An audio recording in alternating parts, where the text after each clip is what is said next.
Lucas 9.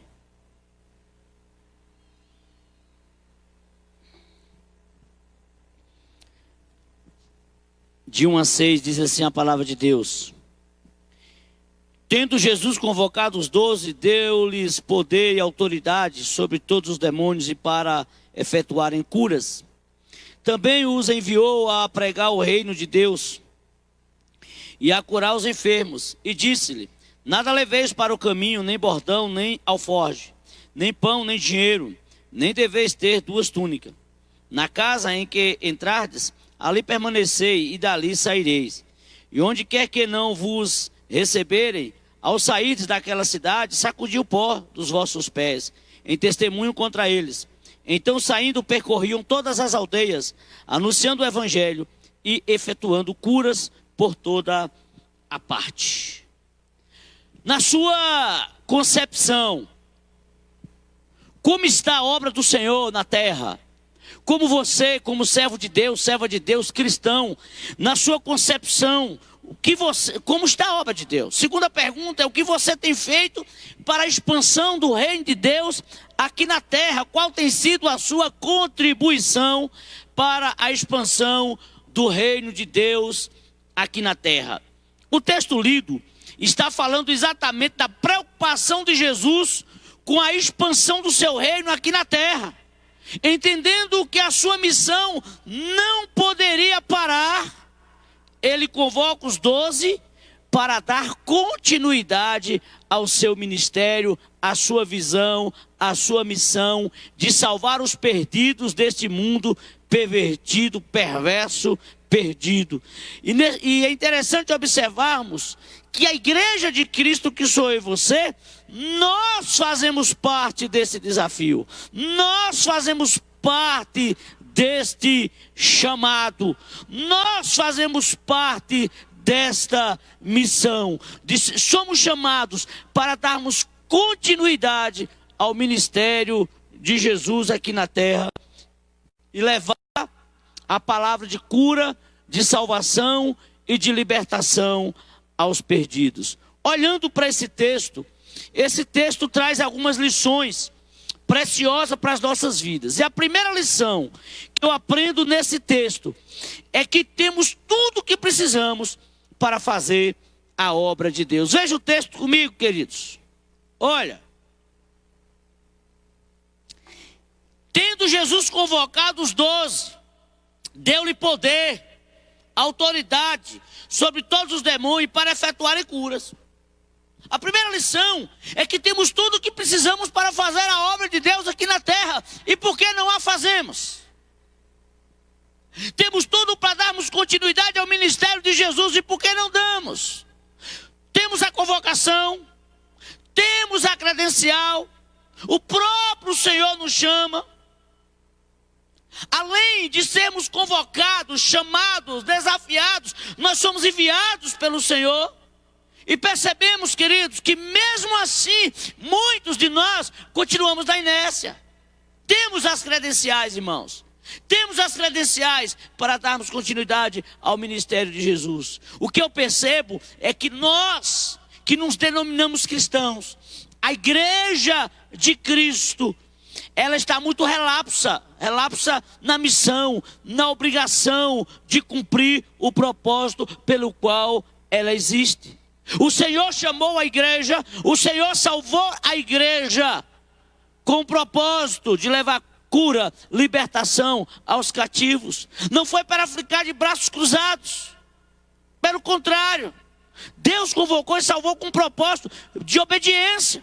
E nós percebemos que a Bíblia diz, queridos, em Éfeso, a igreja é implantada, é desafiada a dar continuidade ao ministério de Jesus.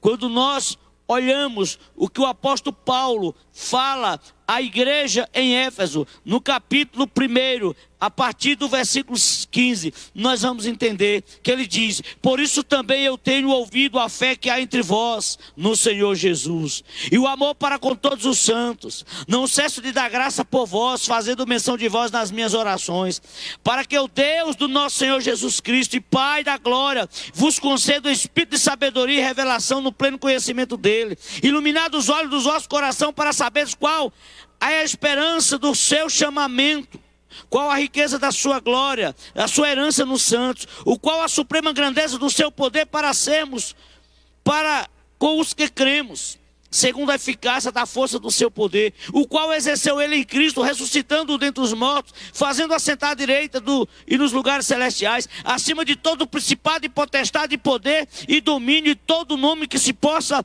referir, não só no presente século, mas também no vindouro, e todas estas coisas, e pôs todas essas coisas debaixo dos pés, para ser o cabeça sobre todas as coisas, o deu a igreja, a qual é o seu corpo, a plenitude daquele que enche todas as coisas. A igreja, Deus revestiu a igreja, Deus chamou a igreja, Deus deu poder à igreja, mas a igreja não está fazendo o que deveria fazer.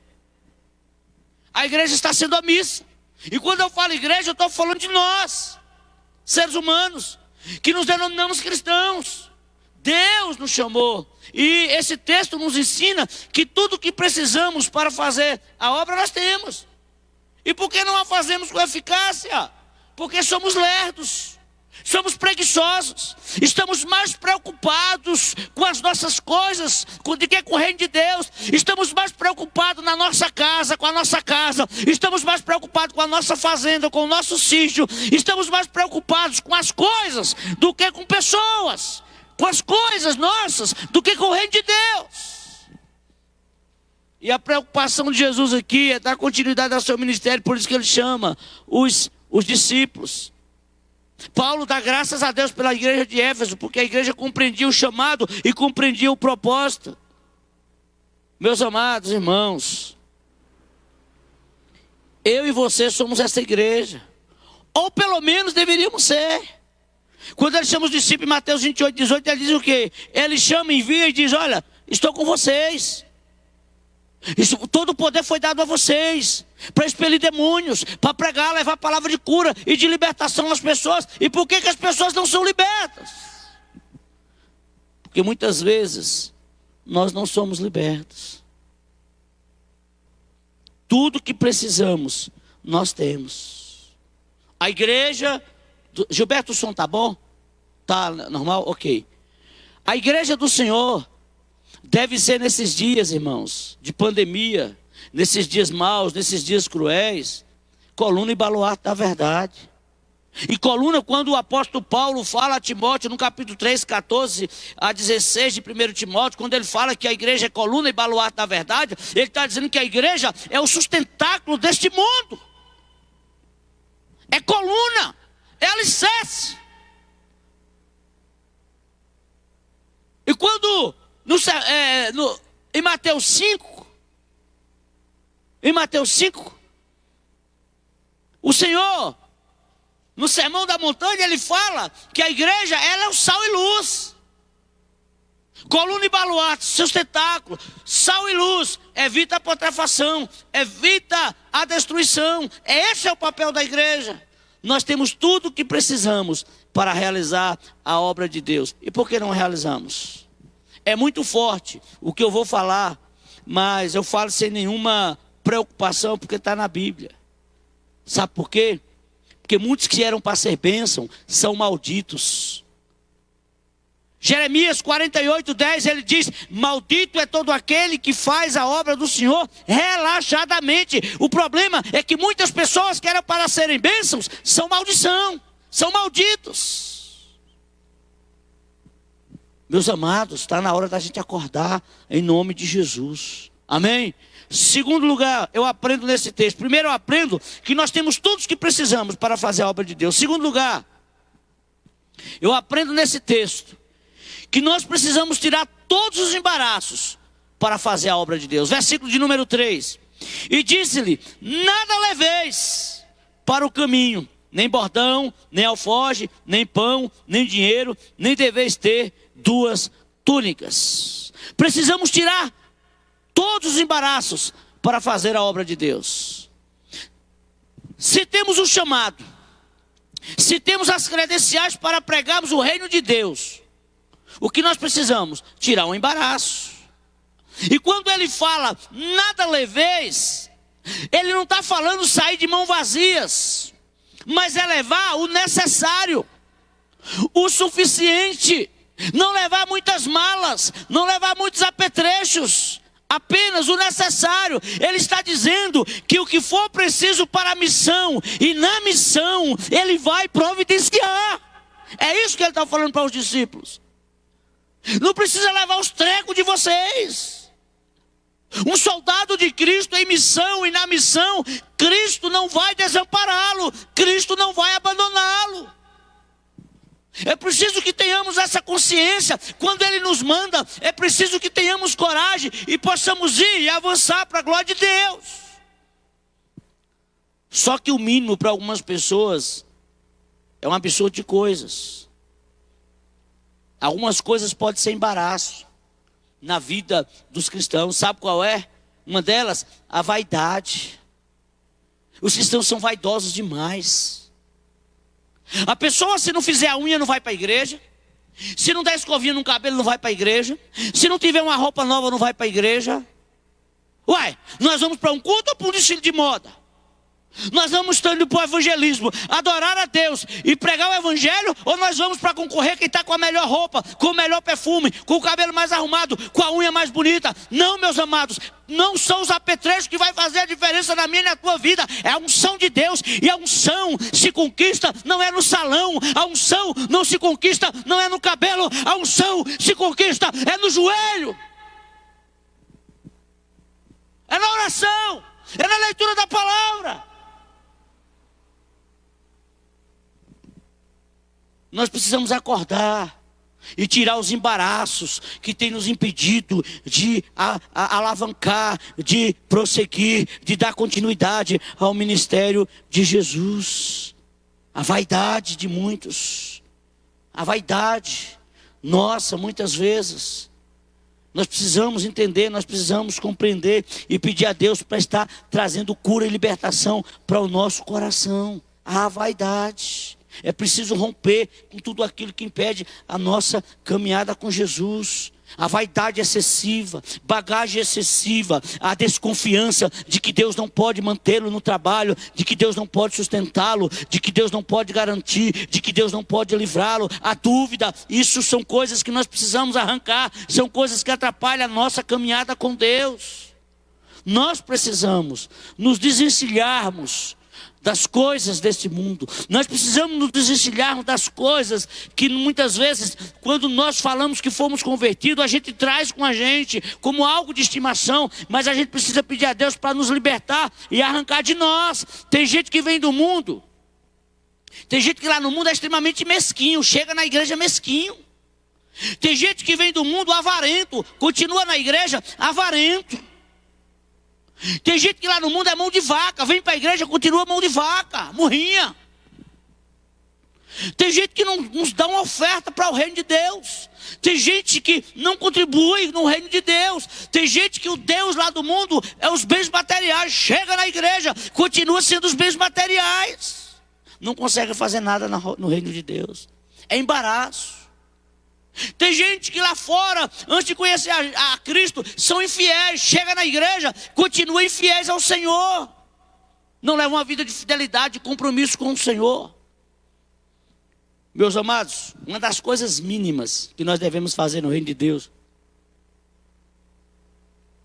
e que muitos não fazem, o mínimo do mínimo do mínimo de um crente fazer é ser fiel no dízimo, e muitos não são. É o mínimo. Dizimar não é coisa extraordinária não. Dizimar é o mínimo do muito que Deus me dá. E tem gente que não dizima.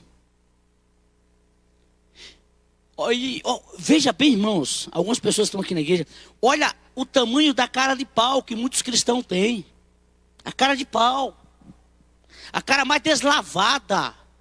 Eu amo o reino de Deus. Eu amo a obra de Deus. Mentiroso e mentirosa. Hipócrita. Fariseu. Ama e não faz o mínimo. Pessoas empregadas, assalariados, sonegam o dízimo do Senhor. Sonegam e ainda querem ter justificativas. Isso é embaraço, meu irmão. Isso é embaraço, minha irmã. Tira esse embaraço da sua vida, para que você tenha autoridade para falar no nome de Deus. E de Deus. Embaraço. É o mínimo que nós podemos fazer. Temos que orar, que jejuar, que ler a palavra, que congregar. Dizimar é o mínimo. Ofertar é o mínimo. A palavra de Deus diz em Provérbios 3:9: honra ao Senhor com a primícia dos teus bens. Os bens de muitos cristãos não estão a serviço do reino de Deus. São pessoas que não colocam a mão no bolso, mas na época da política, bota o carro para fazer campanha de graça, bota combustível, bota dinheiro, faz campanha, investe dinheiro nas campanhas políticas, mas não tem capacidade de chegar na igreja e falar: olha, pode trazer o carro de som de João Dourado toda semana que eu vou bancar. Mas banca para a política, e não banca para a evangelização, não banca para cultuar o Senhor. É por isso que o reino de Deus, é por isso que a igreja não tem avançado, é por isso que o mal muitas vezes prevalece, porque a igreja está recuando ao invés de avançar. Oh, meus amados, a terceira lição que eu aprendo nesse texto está no versículo 5 e 6. E onde quer que não vos receberem, ao sair daquela cidade, sacudi o pó dos vossos pés, em testemunho contra eles. Então, saindo, percorriam todas as aldeias, anunciando o evangelho e efetuando curas por toda parte. A terceira lição que eu aprendo nesse texto é que nós precisamos ter sensibilidade para não canalizarmos as nossas energias e recursos em lugares e pessoas erradas. Repito, precisamos ter sensibilidade para não canalizarmos as nossas energias e recursos em lugares e pessoas erradas. Uma das estratégias de Satanás é nos levar a canalizar todas as nossas energias em apenas uma direção. Uma cidade, uma pessoa, um povoado. Você já percebeu que tem lugar que a gente prega o evangelho há 10, 15, 20 anos e não sai do lugar? Nós nunca paramos para pensar a razão disso? Será que você nunca parou para pensar que muitas vezes pode ser uma estratégia de Satanás para minar as nossas forças, os nossos recursos e as nossas energias? Não parou para pensar ainda? Satanás trabalha nisso, reverendo. É uma pessoa que você investe, e aquela pessoa não sai do lugar. Satanás mina as nossas forças, as nossas energias, para a gente não pregar para outros. É naquele povoado, naquela cidade o tempo todo. Dinheiro, energias, e nada acontece. A gente precisa ter sensibilidade. A gente precisa jogar a semente, a Bíblia diz, em terra fértil. Não é em pedra. Não é em solo rochoso, é em terra fértil. E muitas vezes as nossas energias são sugadas. E quando alguém mesmo que interessa pelo evangelho, que quer Jesus, precisa de nós, a gente não tem mais força para ir a essa pessoa e ajudar e levantar. Porque nós minamos, canalizamos todas as nossas forças, nossas energias, nossos recursos apenas de um povoado, apenas de uma cidade, apenas de uma pessoa. Enquanto tem outras cidades, outros povoados, outras pessoas que estão com o coração aberto, com o terreno pronto para ser lançada a semente e colher para a glória de Deus. Olha o que Jesus fala aqui, gente, está na Bíblia. Ele diz assim, ó: aonde vocês forem não receber, se preocupe não. Sacuda o pó, ó, e cai fora. Tem outros lugares, tem outras aldeias, tem outras pessoas. Jesus está dizendo: por que insistir com quem não quer?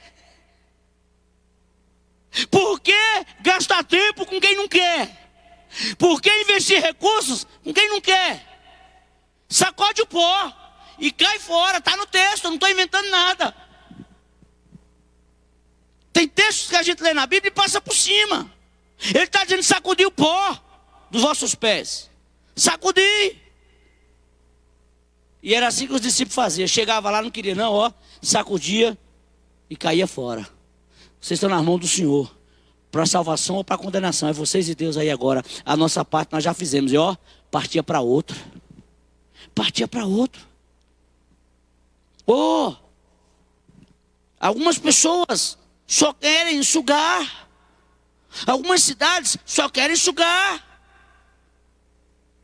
Já perceberam que tem cidades que nunca mudam? Tem pessoas que nunca mudam. Você ora, você prega, você aconselha, você orienta, você fala, esse é o caminho e tal. E essa pessoa nunca anda sozinha. Rouba as suas energias, o seu tempo.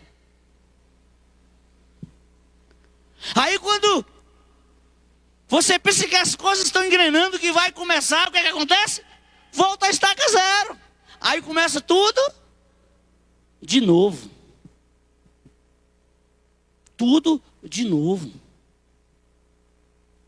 E aí fica uma dica para nós do conselho aqui. Uma congregação que não está dando certo, a gente vai para outro lugar, não é vergonha não. Sacudir o pó e ir para outro lugar não. O que a gente não pode é parar de pregar o evangelho. O que a gente não pode parar é de semear no reino de Deus. Mas sacudir o pó e ir para outro lugar, não é errado não, irmãos. Não é pecado não. Não é pecado, não é errado. Está no texto. Jesus está dizendo literalmente aqui, ó, ei, a cidade, o povoado, a vila, as pessoas que não quiserem nada, sacode o pó e caia fora. Vá para outros lugares. Dê continuidade ao meu ministério em outras cidades. Senão vocês vão cair na inércia, na desmotivação, no desânimo e não vão fazer a obra. Não vão fazer a obra.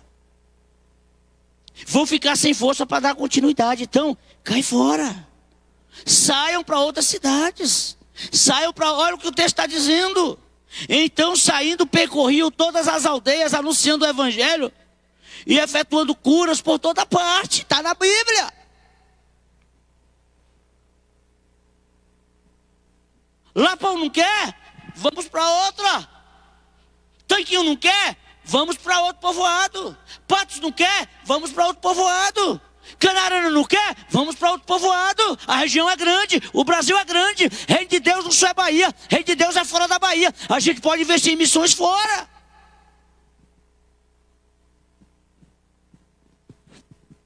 A gente precisa ter sensibilidade. Muitas das vezes nós nos esgotamos. Não só fisicamente, mas financeiramente. Sabe? E muitas das vezes nós gastamos energias e recursos em um lugar, em uma pessoa, mais que o suficiente para abençoar multidões que de fato querem e que de fato estão sedentas da palavra de Deus. Que estão sedentas. Então, queridos, nós aprendemos nesta noite que para darmos continuidade ao ministério de Jesus, nós temos tudo o que precisamos para fazer a obra de Deus. Nós aprendemos que precisamos tirar todos os embaraços para fazer a obra de Deus. Nós aprendemos que precisamos ter sensibilidade para não canalizarmos as nossas energias e recursos apenas em um lugar, em uma pessoa. Nós precisamos ter visão ampla para a glória de Deus. Eu concluo esta palavra citando Eclesiastes 9:10, que diz: tudo quanto te vier à mão para fazer, faz-o conforme as tuas forças, porque no além para onde tu vai, não há ciência, nem projeto, nem conhecimento algum. Então, esse é o tempo de darmos continuidade ao ministério de Jesus e de fazermos a obra de Deus. E se você quer, meu irmão, se você quer, minha irmã, realmente fazer a diferença, mude de vida ou mude de lugar. Que Deus tenha misericórdia de nós. Vamos orar. Deus amado, muito obrigado, porque a tua palavra nos chama a atenção, a tua palavra nos exorta, a tua palavra nos renova, nos restaura, nos vivifica e nos aponta o caminho. E eu te peço, ó Espírito Santo, que essa palavra seja aplicada no coração de todos aqueles que ouviram e vão ouvir no nome de Jesus. E que essa palavra gere mudança e transformação nos nossos corações, no nome de Jesus. Amém. Domingo.